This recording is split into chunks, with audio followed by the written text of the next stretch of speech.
Hey everybody, and welcome to Photography Tips and Tricks. I'm Pete Collins, and I've got my great friend Brad Moore over here. He's going to share a great tip with you about stands in just a minute, but I'm going to start us off with a tip about your flash. Now, a lot of people know that you can take your flash and not only shoot it straight on, but you can use it to bounce off of walls, ceilings. It's great for if you're shooting that wedding reception, bouncing it off the ceiling or something to get a different look. Well, here's the thing. What if you don't have anything that's really going to be a good bounce for you to use? This will work some of the time, not all the time, but you might want to try it out.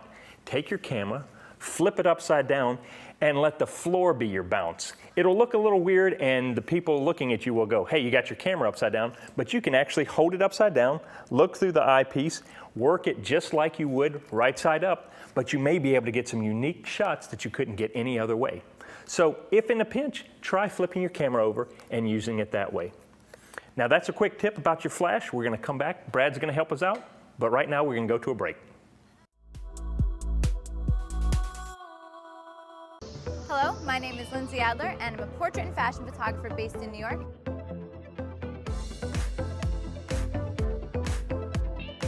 Here in New York, it is filled with creative, passionate people. There are makeup artists, hairstylists, wardrobe stylists that love what they do. In fashion, there are no rules. It's all about your creativity. So when I'm doing a fashion shoot, I can focus on the lighting, on the models, on the poses, and instead I have everybody else adding their own creative contributions. It's whatever vision I have in my mind, I can make it a reality.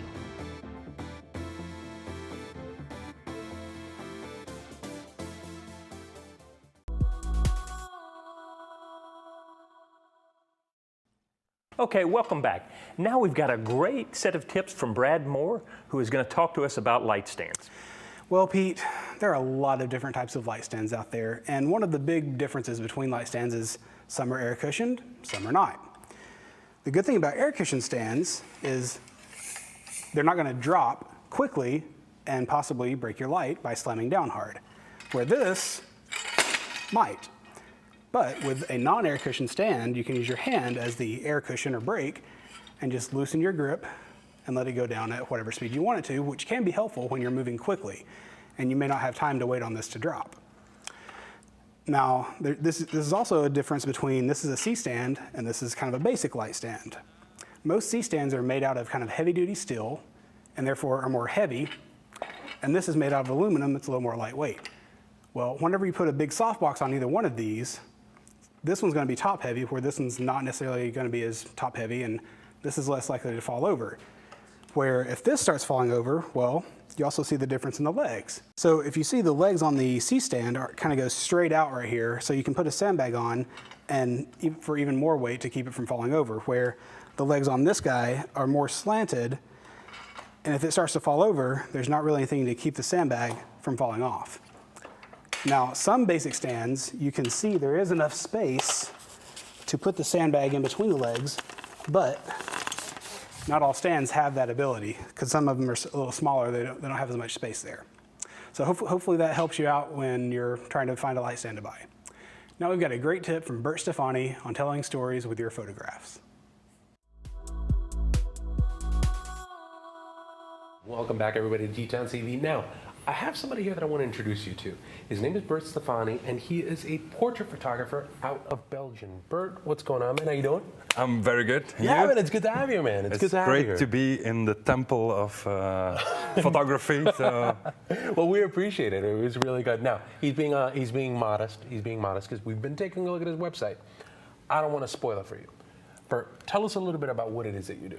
Well, I shoot people most of the time, and I don't want to limit myself to just like weddings or just like editorial, commercial. Okay. I like to shoot people, and I like to do it in a certain style. I like to tell stories about those people, Right. and to me, the definition of a portrait is a picture that tells a story about somebody.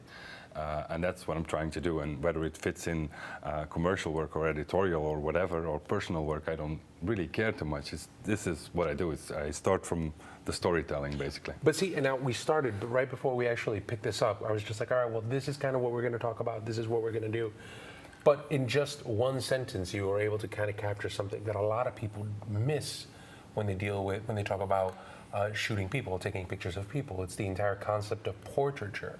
right? Because shooting people does kind of have a little bit of storytelling that's involved in that. I think it is, and that's what drew me to photography, is the storytelling. And it's just, I can't paint, I can't draw, so I ended up doing photography. Yeah. But you know what? You do you do storytelling very, very well. So that's one of the things that we were very excited when we heard, you're coming down. I was like, you know what? You guys got to see some of this stuff.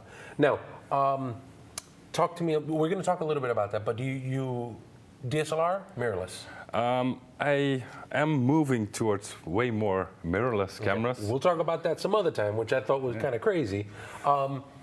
Editorial work, commercial work. Do you have a preference? Do you have something that you'd rather do or not do? I like to change and to have the variation in the work. And I like the freedom of editorial work or working for private commissions. But I also like, sometimes it's nice to work a full day with a good budget and a nice crew to work on one image. But if I do that 3 times in a row, I get bored with it. And it's a technical challenge, and I like those technical challenges. But then after a while, I just want to shoot a family or a wedding. So I need the variation to keep it interesting for myself. Now, how does that do? Because I mean, I know that a lot of our viewers are from all over the place, and I know that we talk a little bit about on the D-Town side about being specific and being very, very specific in that. And there's always like specific. You kind of like to mix that up. Is that something that you think that's just generally a style that you've made work for you, or is that something that you think that Europeans a little bit more, more available about? Or I think my photography is pretty much the same, whether I do commercial work or editorial or whatever. It's still has the same drive to it. But I personally believe, I know that I would have been bankrupt when the financial crisis hit. I did mostly corporate stuff. And if that was the only thing I would have done, then I would have been bankrupt. So I don't really subscribe to the point of view that you really have to specialize into one small market, because I think as a professional photographer it's dangerous. But there might be a point about marketing specialized and don't have everything on one site, on one website, don't have weddings and commercial work on the same website. I can see that is a valid point, but I don't believe that I should limit myself. I think I'm a pretty decent wedding photographer and still am a pretty decent commercial photographer.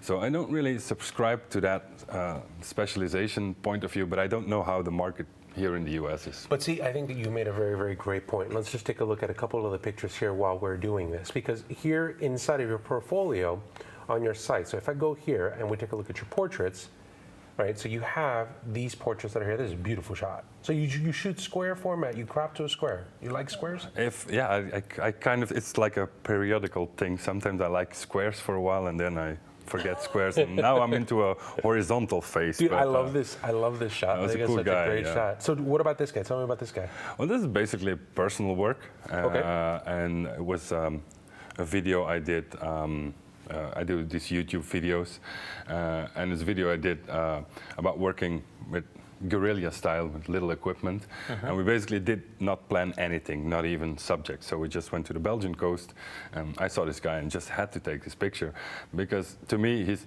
in a way, it's ridiculous, but he has this, this feeling about him that he is proud to be standing there, and the way he is. I'm glad you said that, because I was just like, I mean, obviously, like as a chubby guy, I'm not a big fan of wanting to show a lot of this. I understand where you come from. Yeah. But you did a really, really good job with him, where it tells that in of itself. And I think that sometimes people get too hung up on, well, what's the story? What's the character? What's the this? There is no story. There is no character. But there's tons of. There's no story per se, but there's tons to think about when you're watching that. It's attitude, and when I saw that guy walk over there, I thought he had this strange kind of pride in him. I didn't want to laugh at that person, even though he may not look like a model, but to me he had the attitude, like, I am the way I am, and I don't mind if people see me the way I am. And I thought that was very strong. Confidence goes a long way. But if you look at all of these kinds of things, there is a very specific style. And I think that if there's one thing that you've left us with in this one, in just a very, very short amount of time, is your style carries you through different marketing sections. I think so, yeah. And I think that that's a very important message to be able to have. It's at the end of the day, you don't have to have different styles. You can have a very consistent style and go to different pools. I think so, yeah. I'm So I think that, convinced about, it works for me, so. You have yeah. given me something to think about. So now, if people want to find out more about you, where do they go? Yeah, my website is www.bertstephani.com. I'll go ahead and zoom in right Yep. here, just in case. Confessions of a Photographer. Yeah, and there you find links to my Facebook, Twitter, and other projects I have going on. Because you're So, actually here doing workshops. I'm here doing workshops in Florida, so it's quite cool. I teach a lot, but there's also lots of information about that on my website and my blog and everything. So. Awesome, very, very cool. It's great to meet you. You guys going to see more of him? Bert Stephani.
Hey guys, welcome back to Photo TNT, and now I've got a great website for you to check out. This guy is one of the top wedding photographers in Hollywood and around the world, and his name is Joe Buissink. Make sure you go check him out at joebuissink.com and check out how he captures weddings like nobody else does. His lighting and his expressions and timing are phenomenal. So that's, once again, joebuissink.com. And now we've got a prize giveaway by our own Brad Moore. Well, Pete, this week we're giving away the book Picture Perfect Practice by Roberto Valenzuela and the Rogue Gels Universal Lighting Filter Kit. So you use these guys, just slap them on your speed lights and get some nice different colors from your light. And then the package makes a nice little bookmark when you're done with the gels. To enter the contest, head over to kelbytv.com/contest and choose photography tips and tricks from the drop-down. Enter your name, email, and website if you like. Add a comment for suggestions, and you can have a chance at winning this great prize package. That's it this week for Photography Tips and Tricks. Come back next week for more great tips and tricks.